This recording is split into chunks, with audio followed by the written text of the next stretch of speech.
Quatrième capsule, alors il fait plutôt chaud, mais je suis toujours là.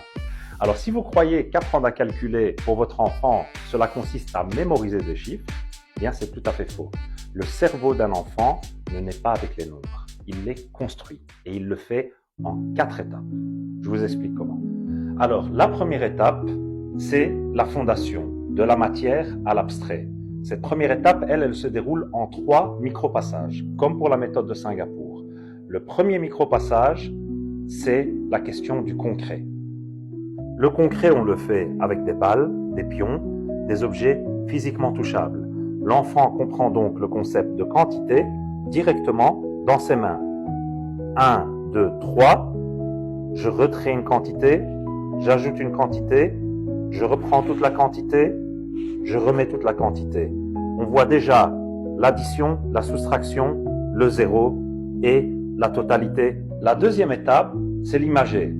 Donc, à partir de nos petites balles, on va représenter ces petites balles sur du papier ou sur un écran pour faire comprendre à l'enfant que c'est exactement la même chose. Enfin, la troisième étape, on va passer directement dans les nombres.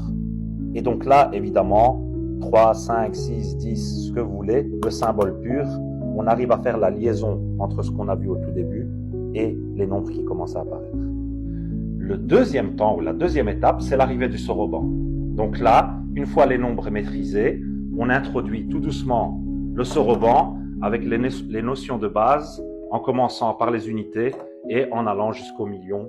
La troisième étape ou le troisième temps, c'est retirer le soroban. Quand l'enfant maîtrise parfaitement le soroban physique, on le retire et il continue à calculer en visualisant le boulier dans sa tête et en calculant sur son boulier mental.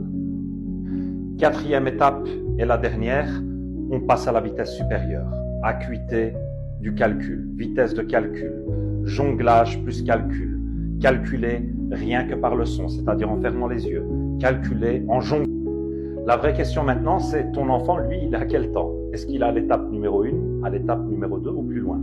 Donc, mets ce que tu penses dans les commentaires et je regarderai attentivement les réponses qui sont données. Enregistre ce post pour ne pas l'oublier, mais surtout abonne-toi parce que je continue à vous préparer du contenu de qualité. Et pour ceux qui veulent s'inscrire à nos cours de soroban, le lien est en bio ou encore dans la description de ce post. À très bientôt et n'oubliez pas, le cerveau, ça se cultive.